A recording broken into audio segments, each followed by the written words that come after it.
হরিবংশ রায় বচ্চন এবং তেজি বচ্চনের বড় ছেলে অমিতাভ বচ্চন হিন্দি সিনেমার মেগাস্টার এবং ভারতীয় চলচ্চিত্র শিল্পের আইকন হিসেবে স্বীকৃত। অমিতাভকে চেনেন না এমন মানুষ খুঁজে পাওয়া দায়।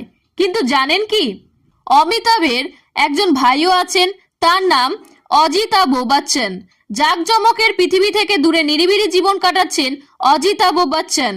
অমিতাভ বচ্চনকে বলিউডে আনার কৃতিত্ব অজিতাভের। প্রযোজকদের কাছে তার ছবিও পাঠাতে শুরু করেন। অমিতাভের ছবি যখন হিট হতে শুরু করে তখন অজিতাভ কলকাতার চাকরি ছেড়ে মুম্বাইতে এসে তার ভাইয়ের ম্যানেজার হন। তার টাকার হিসেব রাখা শুরু করেন। দুই ভাই একসঙ্গে কাজ করতেন। অমিতাভ বচ্চন লক্ষ লক্ষ কোটি টাকা বিনিয়োগ করে একটি ব্যবসা শুরু করেন এবং তার দায়িত্ব অজিতাভের হাতে তুলে দেন। কিন্তু বোফার্স কেলেঙ্কারিতে অমিতাভের নাম এলে অমিতাভ ও অজিতাভের সম্পর্কের অবনতি ঘটে।